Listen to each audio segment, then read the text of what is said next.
looked at this atlas twice in two other videos.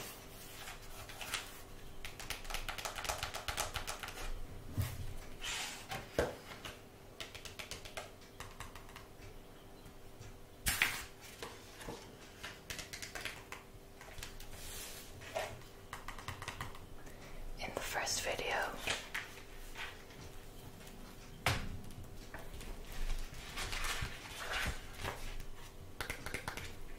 we looked at the British Isles, the UK, and Ireland. In the second video, we looked at the United States of America.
that many of it remains frozen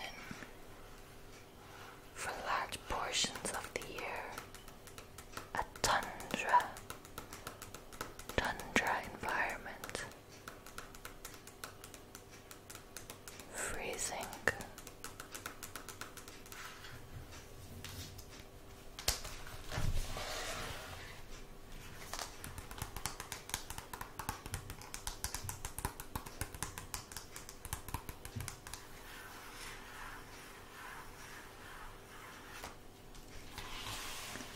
Let's look at some facts. Now remember, if you've watched previous Atlas videos with this book is quite old. I think around 20 years old. So a lot of these facts might be outdated. We got the area. Population here is 31 million. 31 million around 20 years ago. Now I'm not sure, but I think it's closer to 40 million. Capital Ottawa. Other cities: Toronto, Montreal, Vancouver. Highest point, Mount Logan. Official languages: English, French, and the currency is the Canadian dollar.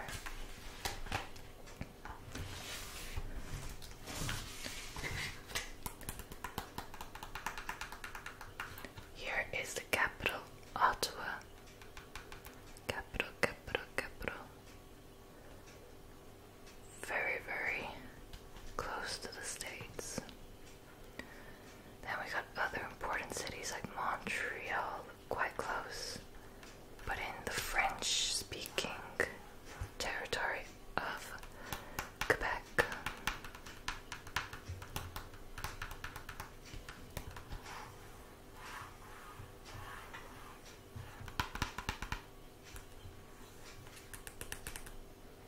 Here's Mount Logan.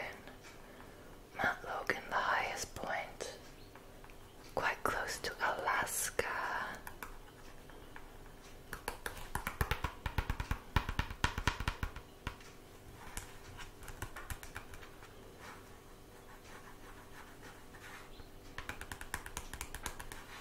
Where's Toronto?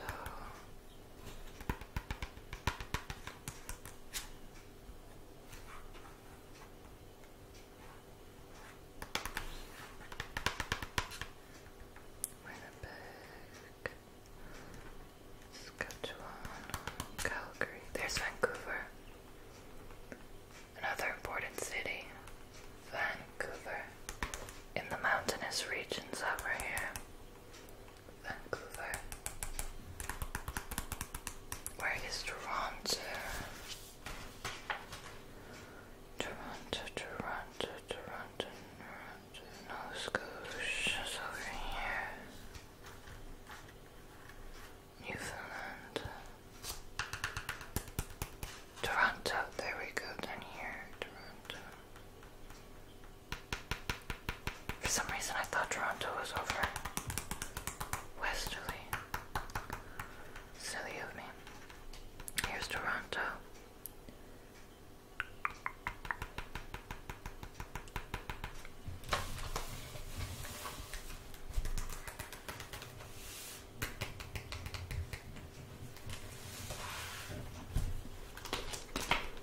In fact, we also have St. Pierre and Miquelon, territorial collectivity of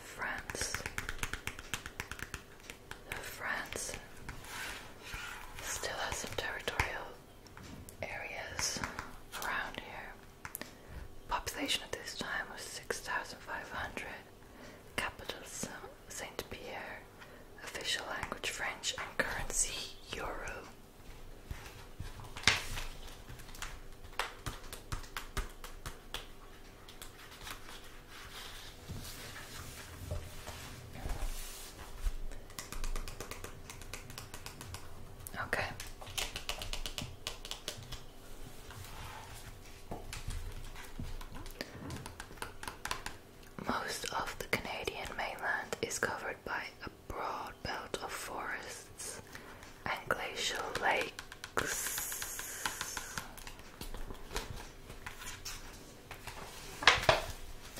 We've got the green forests and lakes all throughout the country. So many lakes all around.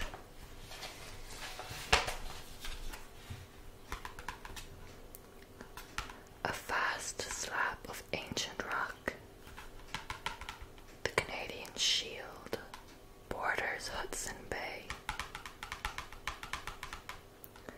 In the west are the high peaks of the Mackenzie, Rocky and Coast Ranges, which descend to the moist green coast of British Columbia.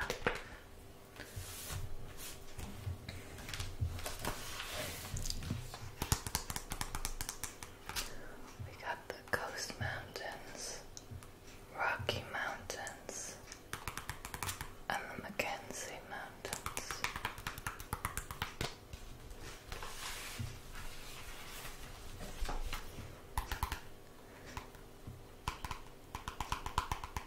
The southern border with the United States, crosses the prairies and Great Lakes, St. Lawrence River and Seaway Link, Lake Ontario with the Atlantic Ocean. Here the warm Gulf Stream meets the cold Labrador Current, bringing fog to the waters off Newfoundland, Canada's maritime provinces, and the little French islands of Saint-Pierre and Miquelon.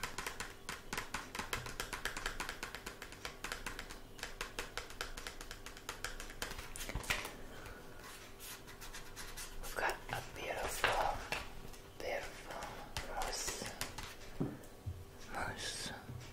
moose here.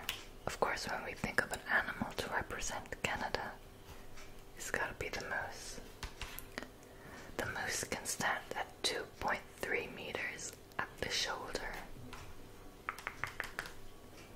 This one is pictured at Pukaskwa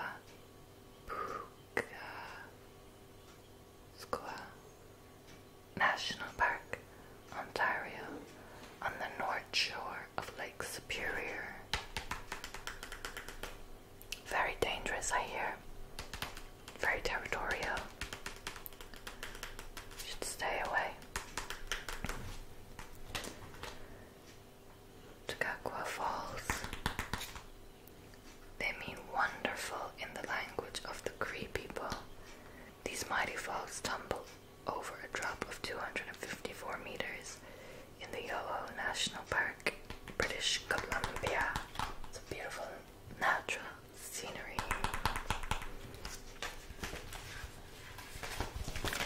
Tundra life in the frozen lands of northern Canada. The Arctic tundra supports a wide range of wildlife, including birds such as the and the caribou, North American reindeer. So nice native tundra wildlife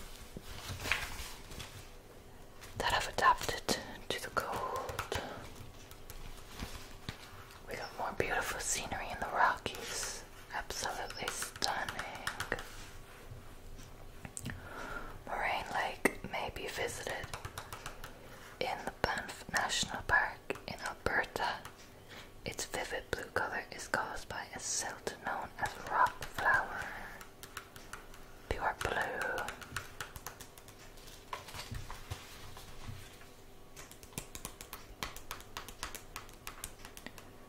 A bingo is a mound of soil filled with a core of expanding ice.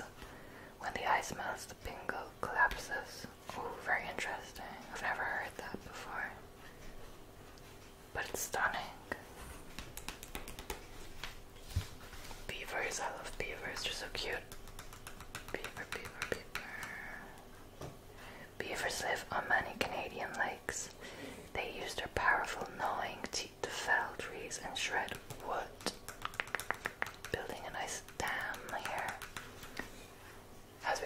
are so many lakes throughout Canada.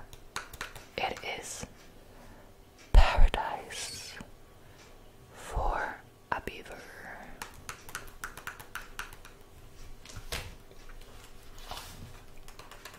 Let's look at the next page.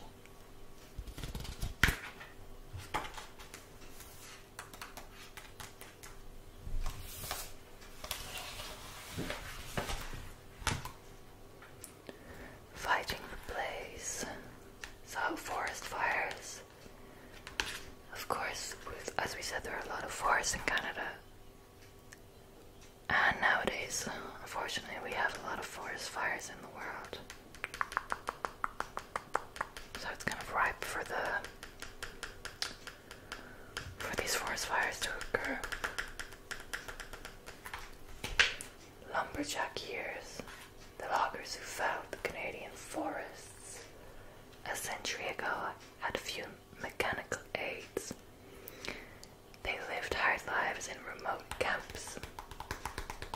So of course, the fact that it had so much forested land brought business, but it was not easy back in the day when we didn't have machines to help us with so much. In search of God, the Grand Banks are shallow waters off the coast of Newfoundland. They have attracted international fishing fleets for about 500 years, but stocks of cod have declined in recent years.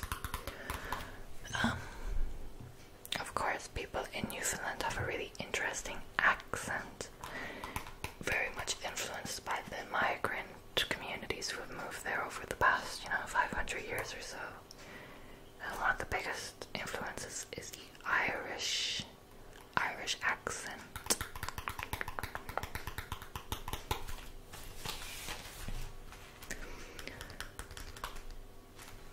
Sky level.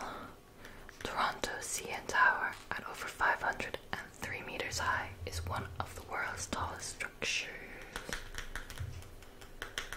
Of course, another iconic building when you think of Canada. Logging today is still an ongoing business. The severe climate in the north of Canada has restricted settlement there. 77% of Canadians are town dwellers, and the big cities are all in the south.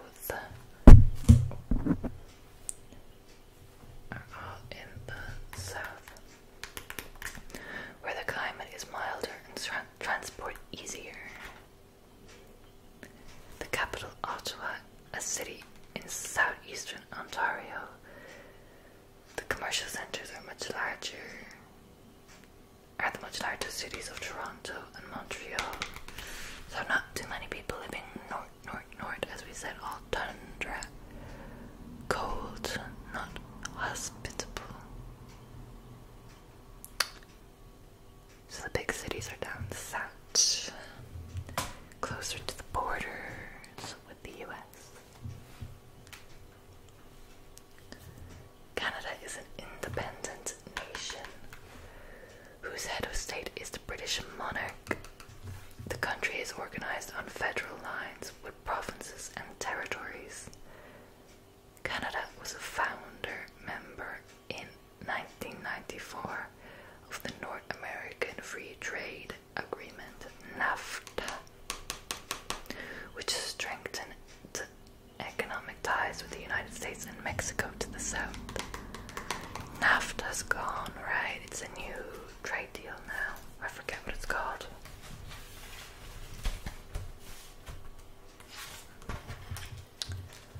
But yeah, Canada is made up of territories. We can see the lines that divide the territories. Newfoundland, Quebec, Ontario, Manitoba, Saskatchewan, Alberta, British Columbia,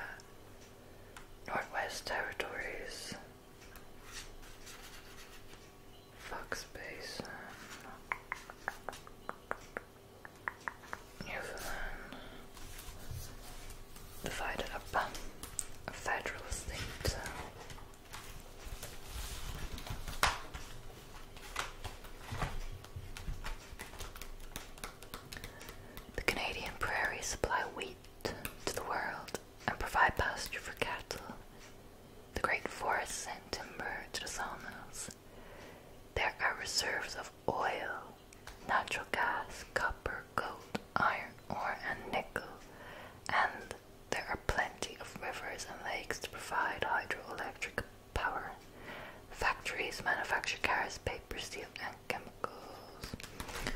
It's very, very, very self-sustainable. It has everything it needs, really. But of course, it is one of the biggest land areas, so it's not too surprising.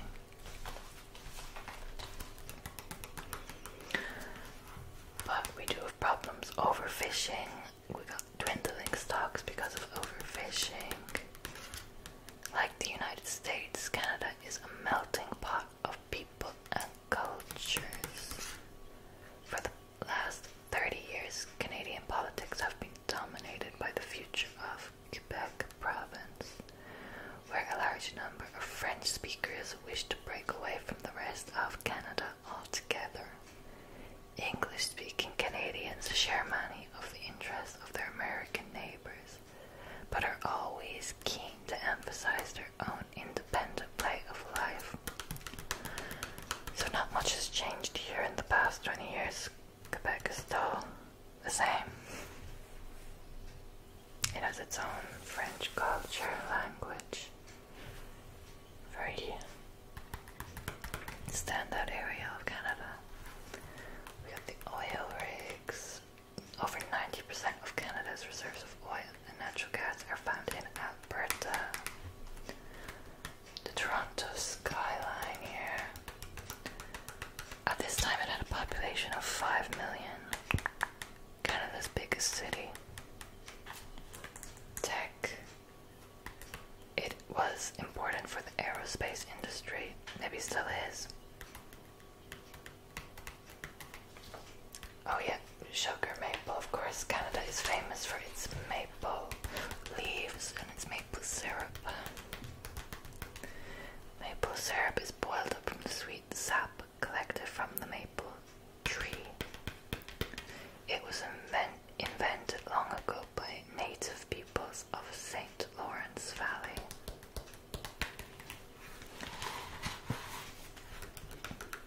And we got Montreal, the capital of Quebec province.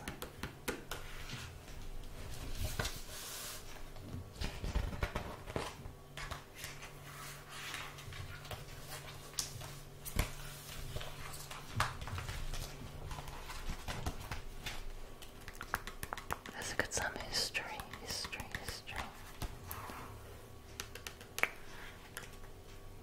The first people to settle Canada were prehistoric people who came via the Bering Strait land bridge from Siberia in Asia during the last ice age. So there was land bridges. The earth was mainly frozen. It was easier to cross between continents. And here we've got peoples moving from Asia through to what is now Canada. Their descendants include the first peoples who live in Canada today. Groups such as the Mohawk, Mi'kmaq, Innu, Cree, Dene, and I don't know how to pronounce this one, I'm sorry. Someone can tell me in the comments.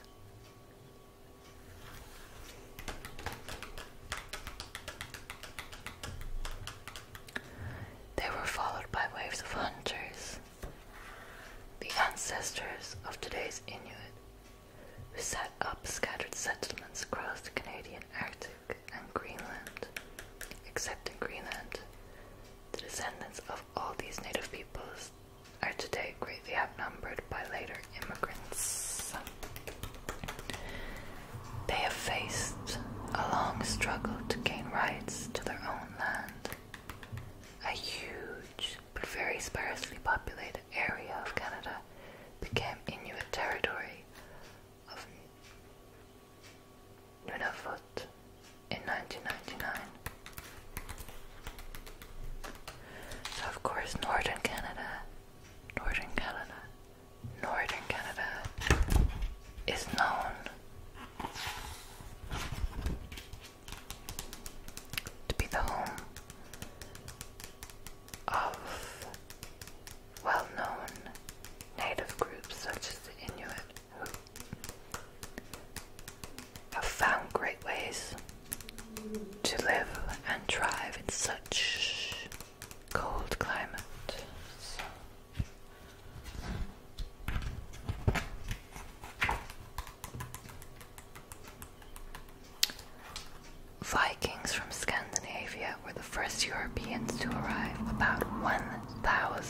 years ago, but they did not stay, perhaps because of hostility from native people. Let's look at some of the illustrations. We've got the chuck wagon race.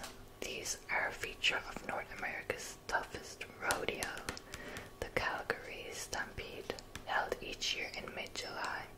This celebration of cowboy skills dates back to 1912. The rodeo, rodeo, rodeo. Of course, a very iconic part of North American culture.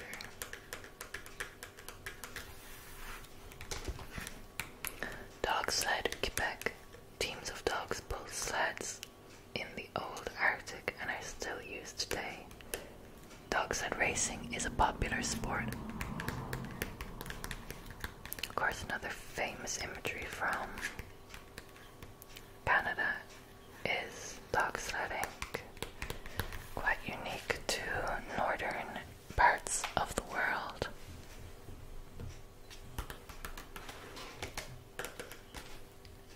Quebec Inuits, 1904. 100 years ago, hunting met all the needs of the Inuit, providing meat, hide and fur for clothing, bones for needles and tools, and gut for thread.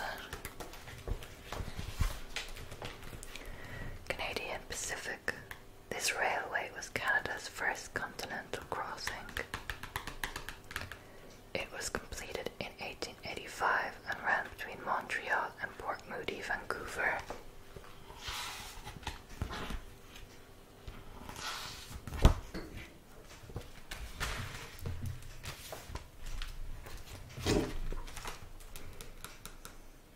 Montreal.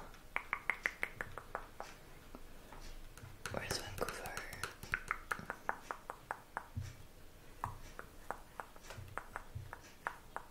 Here we go.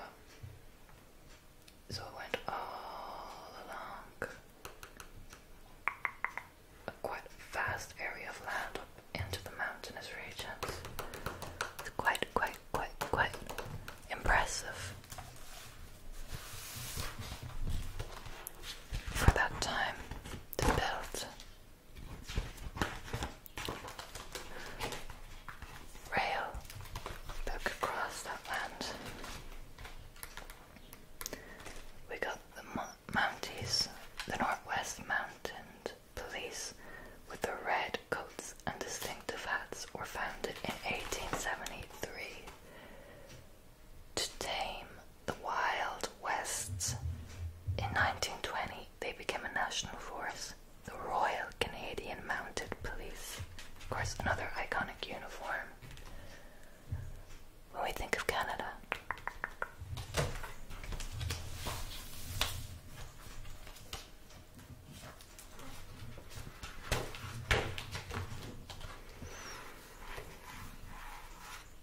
Oh, like a monster truck. Of course, hockey. Very famous sport in Canada. First played in the 1850s, and it's the most popular sport in Canada. Winterlude.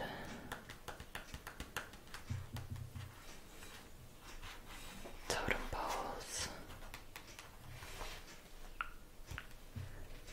Tall poles carved from cedar wood are erected in villages along Canada's Pacific coast by native chiefs. They represented guardian spirits and histories of family or tribe.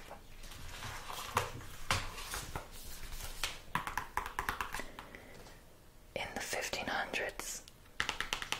Okay, so first we already said the first people came across the land bridge during the Ice Age from Asia through Siberia into what is now Canada.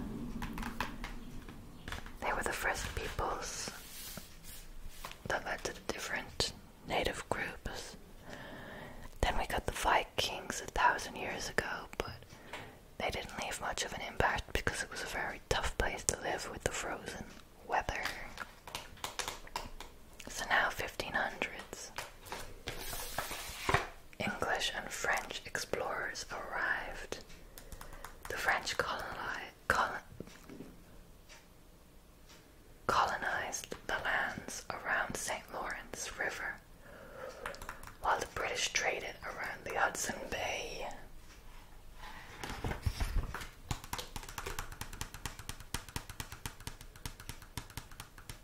St. Lawrence River, we've got the Canadians, or the French coming in, and of course leading to Quebec. Hudson Bay is here. Hudson Bay, the English begin trading around.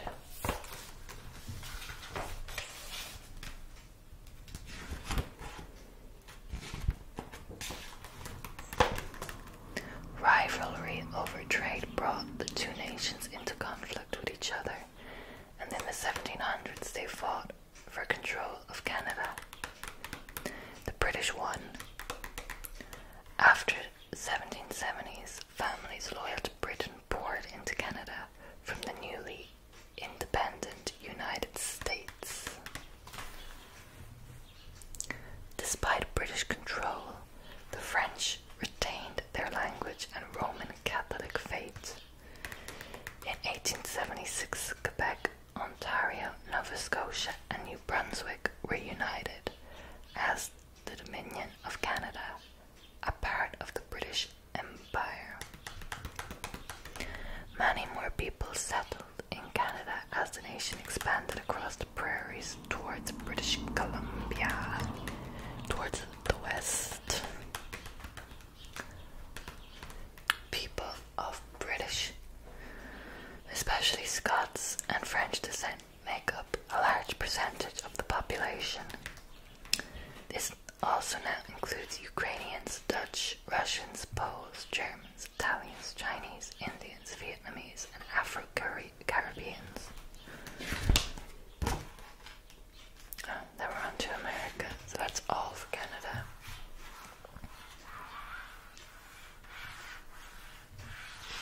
We've got a timeline here.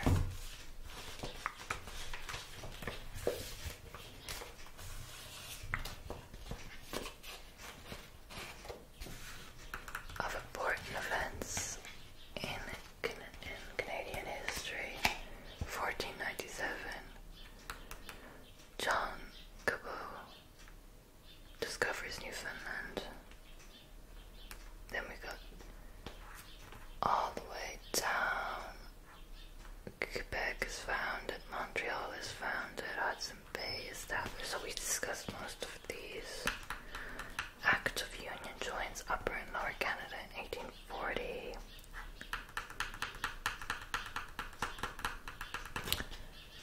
We got a gold rush in 1896.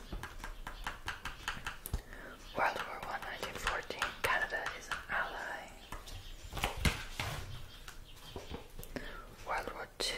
Canada is an ally. Newfoundland joins Canada in 1949.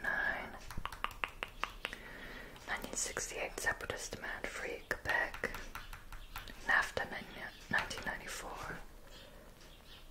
Quebec referendum rejects separatism, 1995. 1999, self-governing homeland for Inuit. So, lots of